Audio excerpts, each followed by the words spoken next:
Voilà, salut à tous. Donc en direct pour ce premier live, hein, voilà, avec pour titre Lorsqu'un enfant va mal, occupez-vous d'abord de la maman.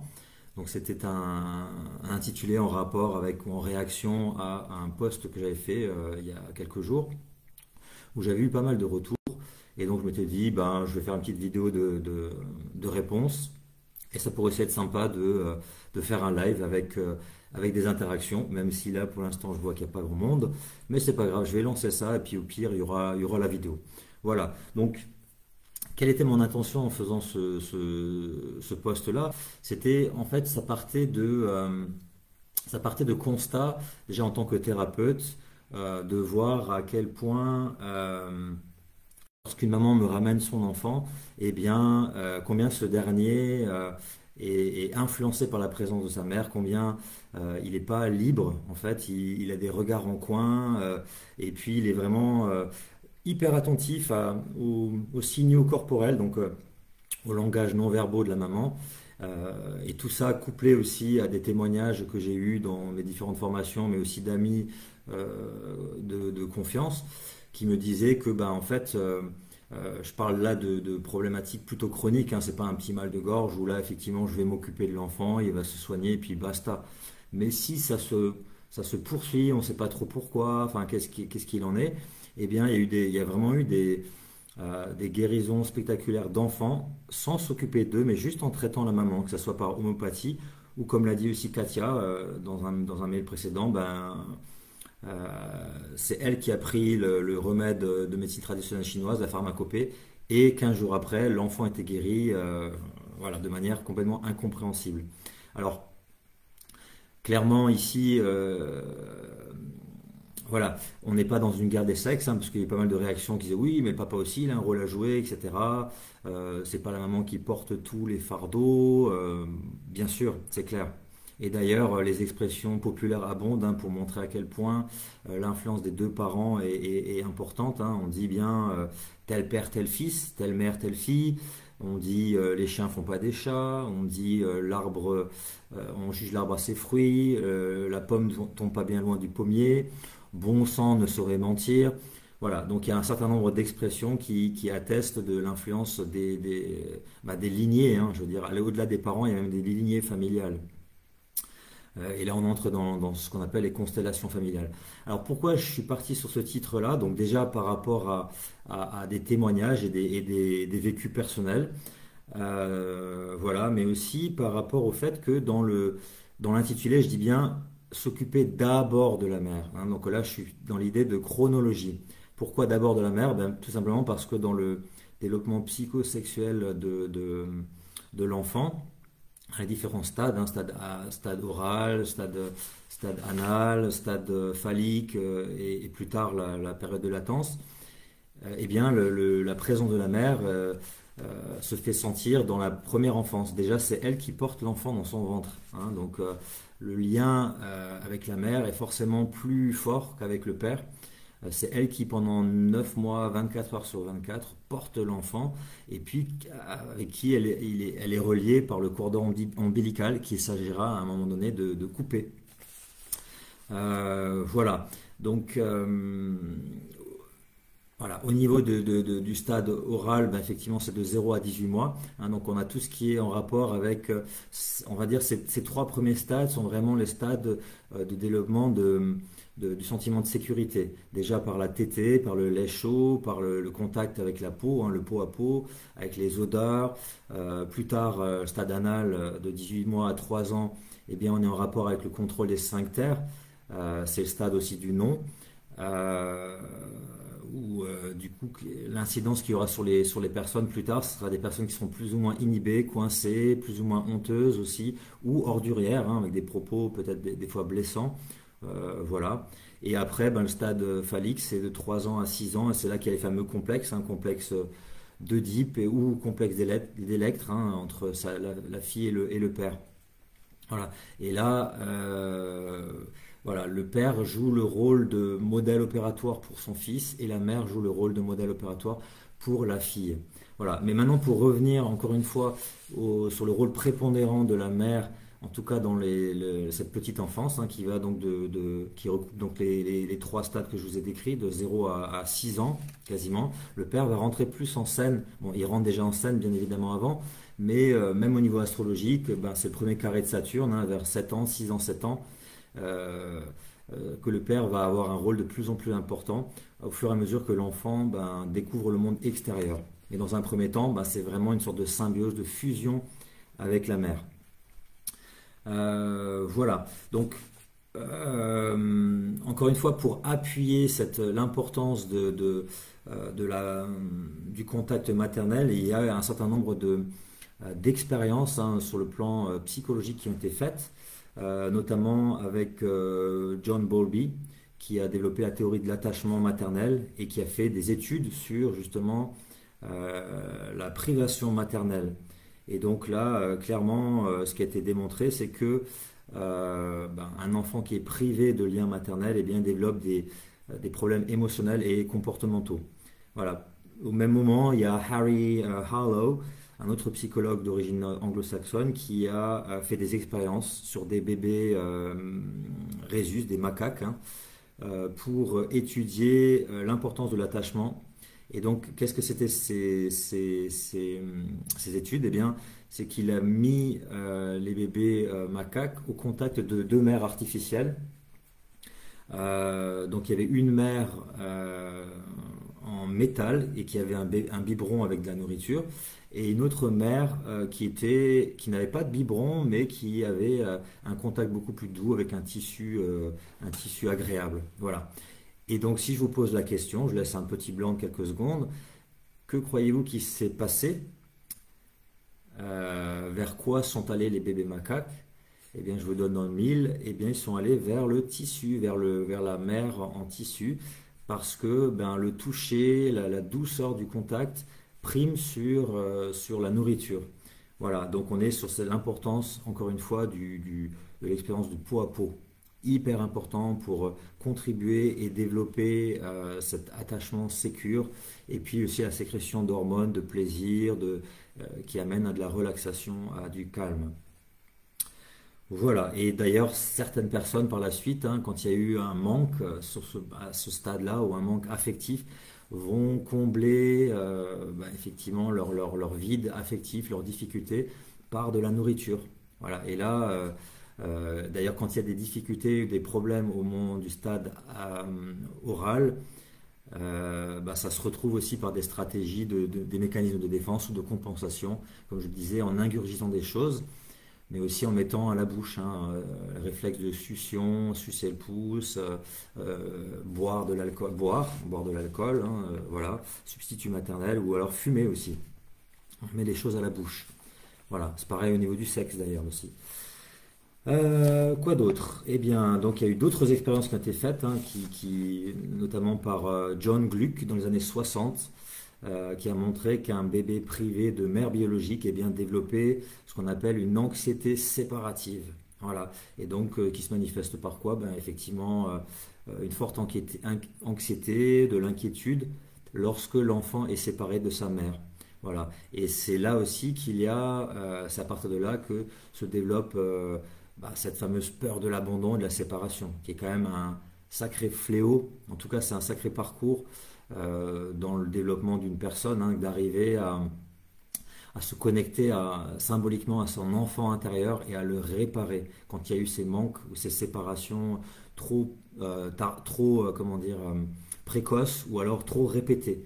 Et donc les conséquences de cette séparation, de ces séparations, eh bien c'est chez l'enfant des comportements dépressifs, voire léthargiques, un retrait social également.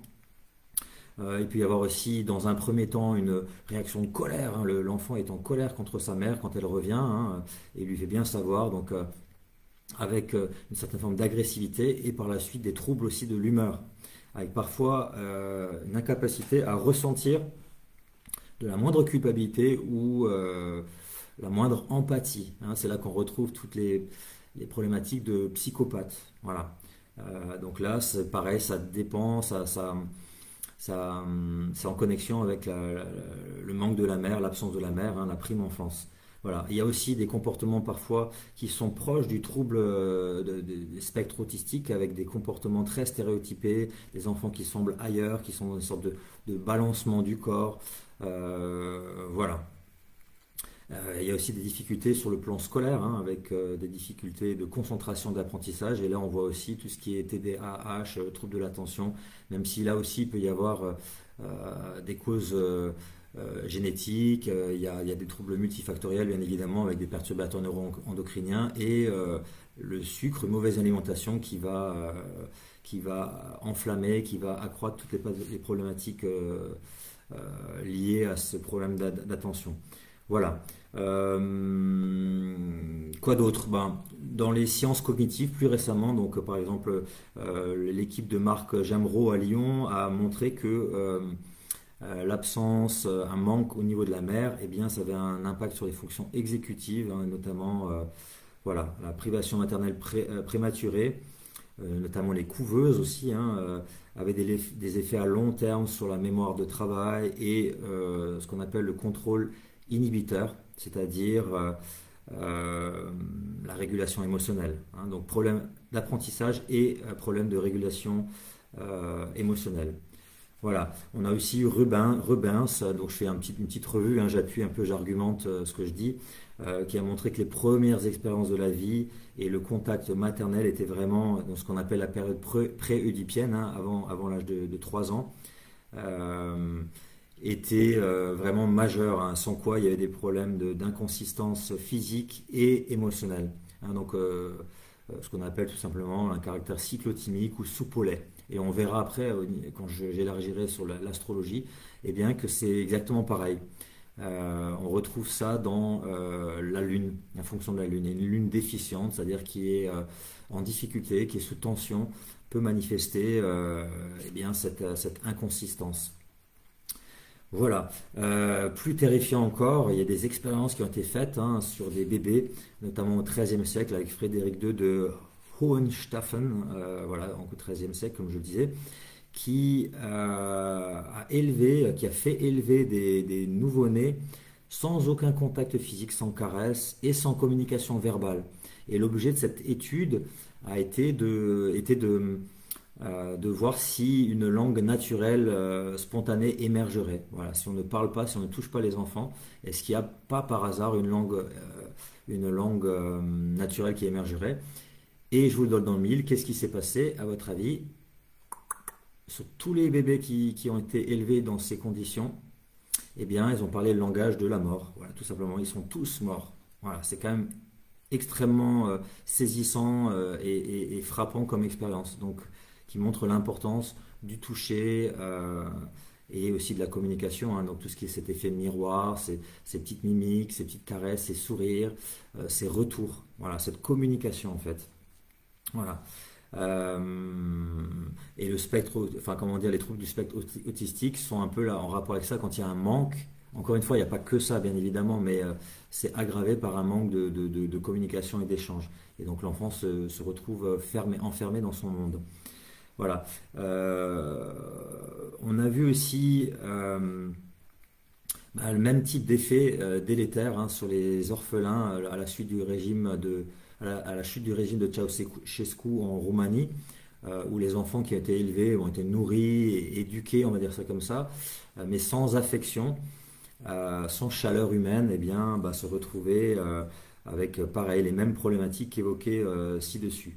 Voilà, et un peu moins violent, mais on a eu tout l'héritage entre guillemets des théories du behaviorism, donc du comportementalisme, cher à John Watson dans les débuts du XXe siècle, hein, de 1910 à 1930, qui pensait qu'il ne fallait surtout pas montrer trop d'affection aux enfants par peur de les rendre faibles, mous et dépendants. Et dans les faits, en fait, ce que ça a produit, c'est des enfants qui ont perdu de la motivation, de l'estime de soi, ils étaient moins bien dans leur peau, leurs compétences sociales, de contact, d'adaptation, ont été réduites. Donc il y a eu moins de résilience aussi aux défis, aux difficultés, hein, donc vraiment, et au stress aussi, hein, en général, hein, beaucoup plus grande sensibilité au stress et même une hypersensibilité. Voilà, avec baisse de motivation aussi pour exécuter certaines tâches. Voilà, voilà, donc tout ça pour montrer vraiment l'importance de la présence de la mère lors des premiers stages de croissance de l'enfant, hein. Donc voilà, tout simplement. Voilà, donc ensuite, qu'est-ce que je pourrais rajouter? Bon, j'aurais bien aimé qu'il y ait des retours, des commentaires, etc. Bon, c'est pas le cas. Donc, vous pourrez le faire par la suite, hein, parce que j'imagine que la vidéo sera enregistrée. Ce que je voulais dire aussi, eh bien, c'est que dans ce stade de développement, à un moment donné, bien évidemment, il y a le père qui va arriver. Et le père qui devrait normalement aider à structurer l'enfant, l'aider à le protéger et aussi à un moment donné à couper le cordon. Sauf que s'il y a un déficit là-dessus, eh ben on arrive à ce qu'on appelle les fameux complexes, hein, complexe d'Oedipe et d'Electre, où finalement il y a un lien, comment dire, quasi indélébile et l'enfant reste scotché. Il a des racines, mais il n'a pas d'ailes. Et c'est aussi le rôle du père d'accompagner dans ce processus de dégagement, de couper le cordon. Voilà. Euh, alors c'est un travail, bien évidemment, façon de parler de travail de couple, hein, l'éducation. Donc les deux ont un rôle à jouer, bien évidemment. Euh, voilà, et ça pose problème quand, par exemple, bah, une maman est un peu trop couveuse, elle surprotège, hein, donc le trop est l'ennemi du bien. Hein, on a vu que quand il n'y avait pas assez, bah, ça posait problème, hein. D'ailleurs, pareil au niveau du narcissisme, hein, le narcissisme qui est ce fameux, c'est pareil, partie des premiers stades de développement de l'enfant. Eh bien, quand il reçoit des encouragements, des retours positifs, eh bien, ça va construire sa réserve de narcissisme et il n'aura pas besoin d'attendre de reconnaissance de l'extérieur puisqu'il aura déjà reçu ça de par ses parents. Voilà. Et les gens qui n'ont pas eu ça ou qui ont eu un temps en manque, eh bien, bah, on a ce qu'on appelle, hein, les fameux, c'est à la mode, les pervers narcissiques. Voilà. Donc, pour revenir à ces fameux mères poules, à ces fameux difficultés à laisser l'enfant partir, eh bien, effectivement, on a le syndrome de Tanguy, hein. Il y avait ce fameux film qui était sorti. Et donc, on a ce côté ben, surprotecteur, hein, qui là aussi a des effets négatifs comme une faible estime de soi, une difficulté à se retrouver seul. Là, on a vraiment le côté, ben, j'arrive pas du tout à dire mieux vaut être seul que mal accompagné. Au contraire, même si je suis pas bien, avec quelqu'un, je vais rester avec parce que je m'attache et je me sens pas bien si je suis seul. Voilà, donc vraiment une incapacité à vivre seul, une grande timidité, une difficulté à prendre des décisions, beaucoup d'hésitation et comme je l'ai dit, une dépendance, hein. Voilà. Et stress, anxiété quand les parents ne sont pas là avec des troubles de l'humeur, encore une fois, comme je l'ai dit, un côté limite dépressif, une difficulté à s'adapter socialement et des hauts et des bas marqués au niveau de l'humeur. Voilà. Euh, Bon, bah écoutez, je pense qu'il y a déjà pas mal de choses, hein. Je pourrais aller beaucoup, beaucoup plus loin encore, mais voilà, ça peut être l'objet d'un autre post. Je veux pas que ça soit trop long non plus. Dites-moi ce que vous en pensez, hein. Donc pour moi, vraiment clairement, et c'est une des personnes, Christy, qui avait parlé de ça, ben voilà, l'enfant est une éponge et si la maman est déficiente ou ses autres référents, hein, parce qu'il peut y avoir d'autres référents, hein, par la suite, l'école prend le relais, il y a toute la société joue un rôle aussi, les copains, copines, le groupe, hein, donc vont aider à construire l'enfant à se construire. Euh, mais donc, s'il y a une déficience là-dessus, ben, effectivement, on retrouve ce qu'elle appelait les 9 dysfonctionnements ouais, cognitifs, avec voilà, une difficulté à gérer les émotions, une problématique de mémoire, de sociabilisation et d'attention. Voilà. Donc, pour conclure, avant de parler un petit peu, j'ouvrirai une petite parenthèse astrologique, hein, je mettrai ma casquette d'astrologue. Et bien, voilà, pour conclure, je dirais que bah, tout simplement les liens affectifs primaires et les contacts maternels, hein, encore une fois, peau à peau, dans les premiers âges, de la vie, eh bien, sont essentiels pour le développement émotionnel et comportemental de l'enfant. Voilà. Et la privation de ces éléments-là ont des effets durables, délétères et significatifs sur la santé de l'enfant. Voilà. Donc, encore une fois, bah, je vous invite à faire des hugs, des câlins, parce que bah, les contacts et le toucher sont vraiment primordiaux. Voilà. Et si vous avez des enfants, bah, écoutez, j'espère que ce petit post va vous aider à accentuer cela. Hein. Et voilà. Et donc toujours dans le développement, bah, puisqu'on parle du papa maintenant aussi, eh bien on a l'idée d'encourager autant que possible l'autonomie, encourager l'autonomie, fixer des limites claires. C'est quand même hyper rassurant pour un enfant. Hein. C'est clair il vaut mieux à la limite un peu plus de entre guillemets d'autorité, oui, on va dire de rigidité, même si c'est pas le top, mais en tout cas d'une éducation un peu hiérarchisée que rien du tout. Parce que là, effectivement, c'est extrêmement insécurisant pour l'enfant. Voilà. L'aider aussi à promouvoir l'exploration, la curiosité.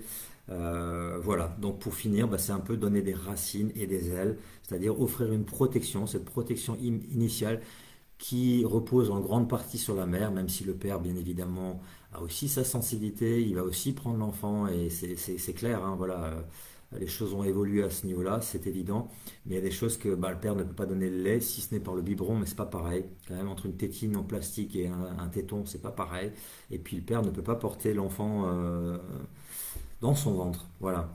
Donc, protection initiale et au final, encouragement de l'autonomie. Voilà. Je prends cette petite casquette d'astrologue, donc voilà, la mère au niveau de l'astrologie, bah, c'est la lune tout simplement. Hein, donc, et là, il y a beaucoup de choses que j'ai déjà dites, que l'on retrouve aussi au niveau du symbolisme astrologique à travers la lune. À savoir que la lune et le soleil, eh bien, c'est le couple royal, hein, on a le roi et la reine. Et c'est ce qui vraiment préside à l'équilibre psychique de l'enfant, hein, cette polarité yin et yang en soi. C'est hyper important euh, de vraiment nourrir les besoins, parce que donc la lune représente la petite enfance en astrologie, représente les racines, l'hérédité. Là, on est dans les liens familiaux, hein, dans la constellation hein, familiale, où il peut y avoir aussi là des problématiques qui se répètent de génération en génération. Et à un moment donné, ça demande le courage d'une personne pour aller briser on va dire, c'est ce transfert hein, héréditaire, mais aussi, voilà, on est dans l'inconscient. Hein. On est vraiment dans l'inconscient, dans les liens psychiques inconscients. La Lune représente aussi cet inconscient-là. Elle représente les mémoires, mais aussi les mémoires traumatiques. Et la capacité à mémoriser les choses. Mais on est dans une mémoire de type affective, comme des antennes invisibles. Hein. Cet enfant éponge, encore une fois, qui va capter tout et qui va essayer de faire plaisir à ses parents. Voilà. Et selon ben, l'équilibre psychique des parents, eh bien, ça va poser problème parce que l'enfant va toujours essayer de faire plaisir à ses parents. Voilà. Et ça pose problème lorsque,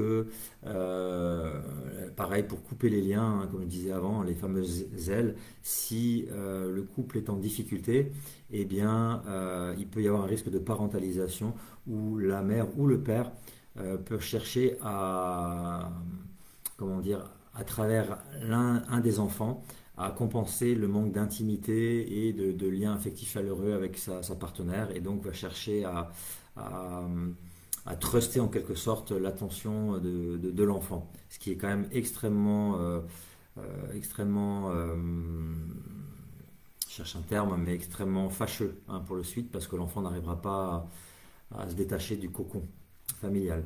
Voilà. Et donc justement, là, la lune représente aussi la famille, le clan, ça représente aussi la patrie d'une certaine manière, c'est un prolongement, le rapport à la foule, la capacité à toucher et s'émouvoir. Hein, on avait vu avant que quand il y avait un manque au niveau de la fonction affective maternelle, eh bien l'enfant avait du mal à ressentir la moindre empathie. Hein, on est dans ce côté psychopathe. Voilà. La lune représente le rapport à la mère, on l'a déjà dit, le stade oral, hein, donc le rapport au corps, à la nourriture. Au niveau du corps, ben, c'est les poches du corps, l'estomac, les cellules. Ça représente aussi les différents états du corps, notamment la maternité, la grossesse, la puberté, les règles, la ménopause et aussi toutes les problématiques hormonales. Voilà. Et aussi le débit du flot sanguin qui gère notamment les émotions, qui draine les émotions plutôt. Voilà. Rapport au corps et aussi à la nourriture, hein. Donc il y a toutes les problématiques d'anorexie, boulimie qui tirent leurs racines de ces stades primaires, hein, en rapport avec la lune et donc la mère et aussi la grossesse.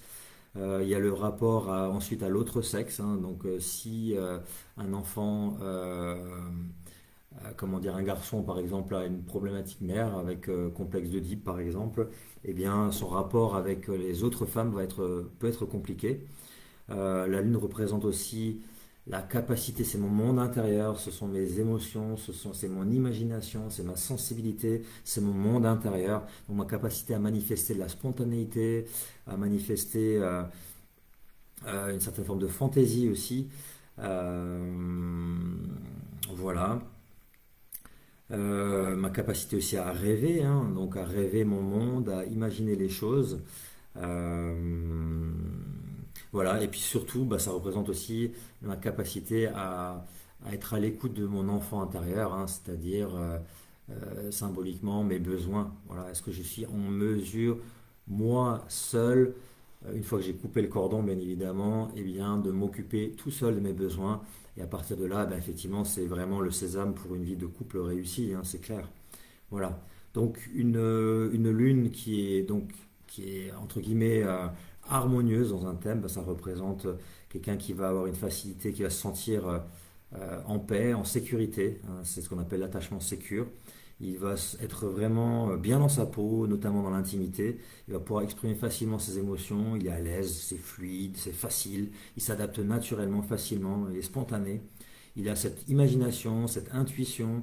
Il est capable de se ressourcer lui-même. Il a une vie intime riche, fertile. Il se sent nourri, protégé. Il s'adapte naturellement. Voilà. Donc, et inversement, une lune qui est en difficulté, ben, c'est une lune qui a du mal à se relaxer, qui a du mal à se ressourcer, qui est souvent à prendre avec des pincettes, qui a du mal à s'adapter, qui est très soupe au lait, très fluctuant, très instable, qui parfois se montre passive, parfois très influençable, avec une tendance à la victimisation aussi, un côté parfois rêveur, nostalgique, avec là aussi, parce que la lune représente le foyer aussi, hein, il peut y avoir un côté bohème, du mal à se poser, des déménagements constants, un refus de grandir aussi, une certaine forme de naïveté, d'immaturité, un côté boudeur, hein, je me retire dans mon monde, dans mes fantasmes, et je refuse de me confronter à la réalité quand ça ne va pas comme je veux. Voilà. Et il y a aussi ce côté un peu déficient, faiblesse, hein, difficulté. Voilà. Donc pour conclure, je dirais là-dessus qu'effectivement, bah, le défi de la Lune, c'est d'améliorer, et donc le rôle de la mère aussi, hein, dans les premiers âges, c'est de favoriser l'adaptation au monde en dépassant les habitudes confortables, hein, donc le fameux couper le cordon.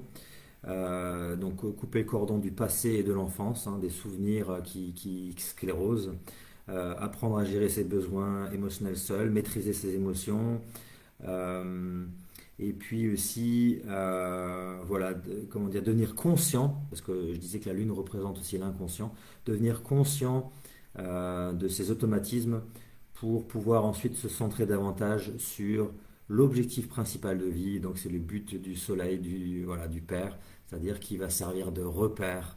Voilà, et il y a plein de gens qui peuvent se retrouver perdus, qui savent pas trop qui ils sont, savent pas trop vers quoi aller. Ben là, ça sera le rôle du père qui va aider à clarifier l'identité de l'enfant. Voilà, bah écoutez, je vais m'arrêter là. On n'est pas loin de la demi-heure, donc ce qui est quand même déjà pas mal. Merci pour vos commentaires, merci pour vos réflexions là-dessus. Et puis, bah écoutez, je vous embrasse. Prenez bien soin de vous, de votre enfant intérieur. Et puis, encore une fois, je suis à l'écoute de vos commentaires. Voilà, ciao.